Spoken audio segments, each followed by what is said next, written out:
So you're interested in buying the 144001, are you? Why not buy the Q903 or the A979B?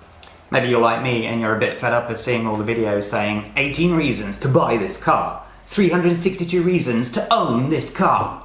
So you want an RC car that can do this.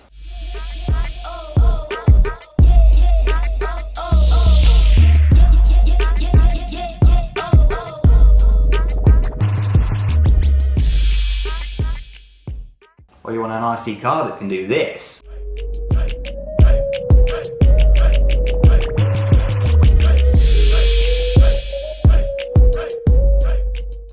How about an RC car that you can repair, like this?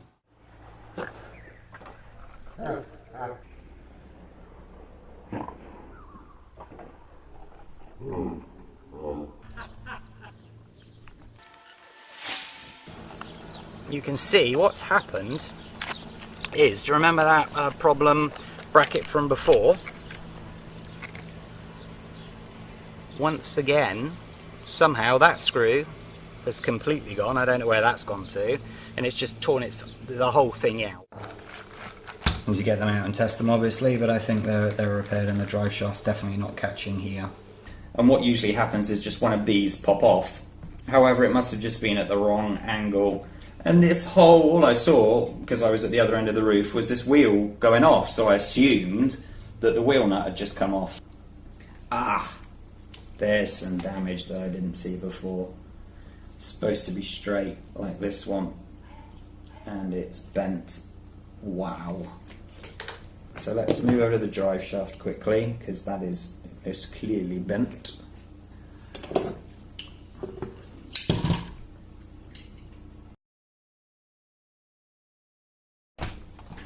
So yes, it can be repaired.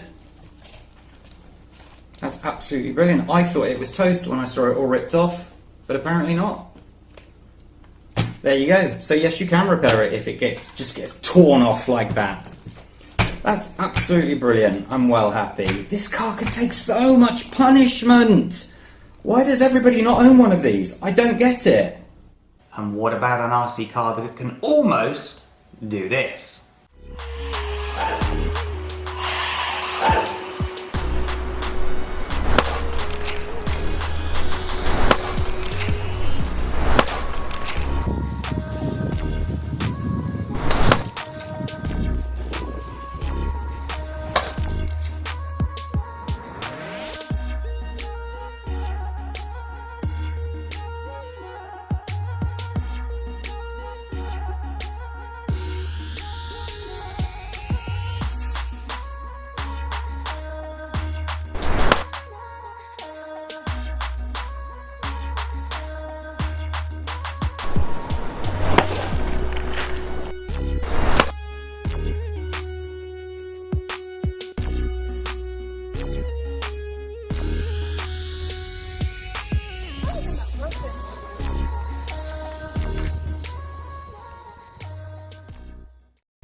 Look at that.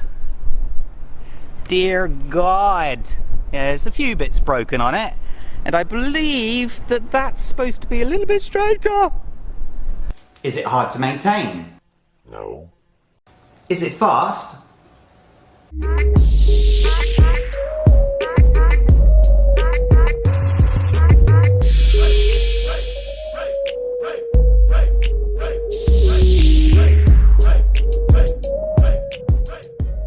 Is it better quality than these two? Which one of these are best on tarmac?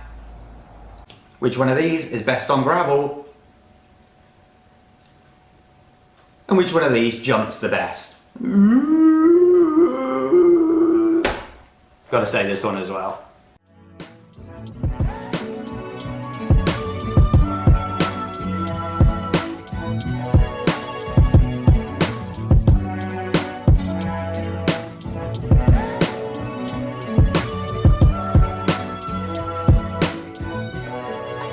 Ryan Little.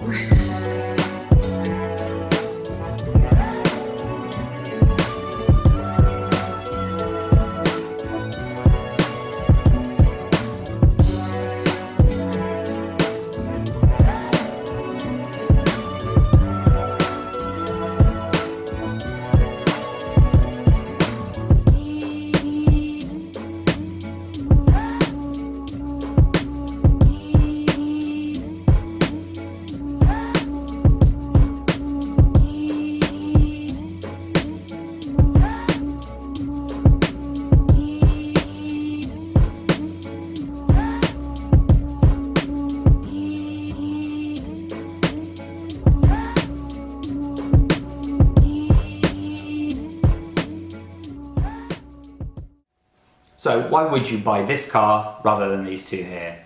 They're pretty similar in price. This is around 70 euros, about 90 euros, and this is somewhere in the middle, around 80, depending on which sites you go to. So why would you buy this one?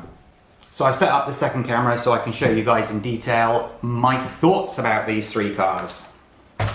Now, the A979B, which is basically the A959B, is a great little car, but it is pretty much more towards the toy versus this one that is more towards the hobby grade. The reason I say this is plastic chassis, these bumpers are very toy-like. The suspension is air-filled, not very good at all, and the actual suspension mounts itself are not very good, but it's when you get to these parts here.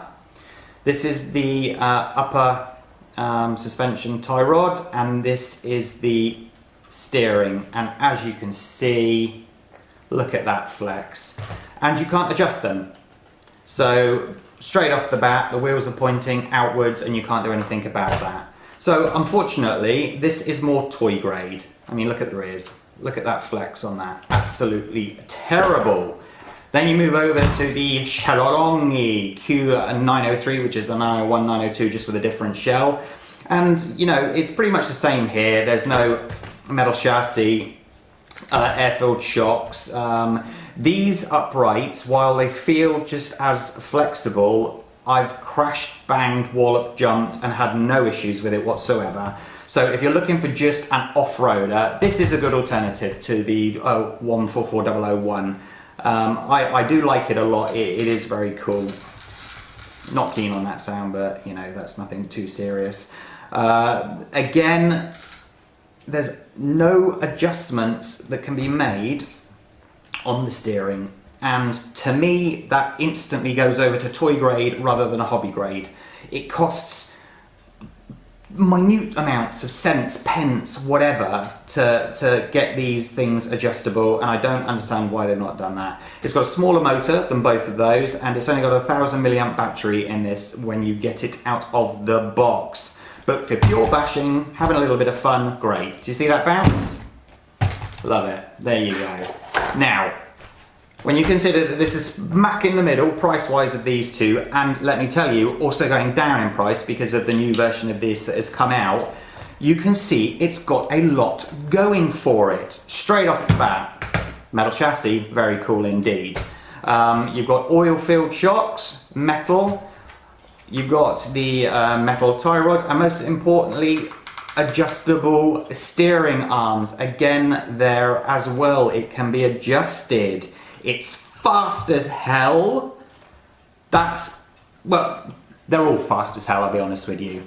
This is fast as hell, and you lose control instantly because you can't steer it in a straight line. This one's fast as hell and just bounces around because of the suspension. This one's fast as hell, but it can be very, very well controlled.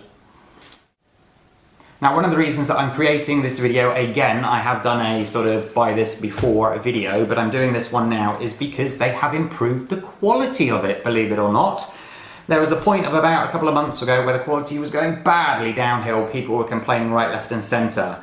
But I've recently bought this. I've had it now for, I believe, 3 weeks. And the first job that I did was take the differentials at the front and rear out to grease them. And to my surprise, they already had grease in them, which was absolutely brilliant. The other thing was that when you get these out of the box, you had to go around and tighten absolutely every bolt and screw. To my surprise, not only have they tightened them all correctly, but like for example, these two here now have thread lock on because they've realised that they're weak points on the car that needed fixing. So out of the box, this is more hobby grade than what the other two are. So, would I recommend this as a Christmas gift for your children or for yourself, of course? It is a great entry into our hobby, and you can tell that due to the amount of people that are on the Facebook groups and forums. It's a great moddable car. Lots of people adding bigger motors, bigger ESCs into it and whatnot. It's something that, as you've seen by the intro of this video, I have beaten the absolute crap out of ours. The previous two. The last big jump, the 15 meters down, it did not survive, but it only did not survive because the chassis was bent because of the front impact. The motor was also completely destroyed, but that's hardly surprising, the rate that it went down. But everything else, these have been 45-degree bent, and I bent them back into shape.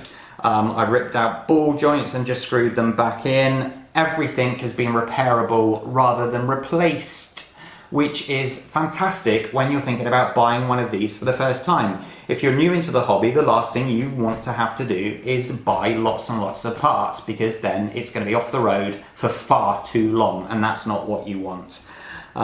So this is the one, in my honest opinion, out of all three of them, that you should be looking at for a Christmas gift for your kids. Now, there is a slightly longer version of this just being released called the 124019. Do I recommend it? Not right now, and there's a good reason for that. This is like 1, 2, 3, 4 versions in, and they've only just started to improve the quality, which is what I just explained to you. The new one coming out, who knows where the quality is going to be. It could be fantastic, and it could be horrible. So I suggest you go for this one, get into the hobby, start to have some fun, and then you can always buy the 124019 in the future. So, I hope you like this video. If you do, hit that like button and subscribe to our channel, and obviously hit that little notification bell so you're alerted of new videos. Have a great day, take care of yourselves, bye bye.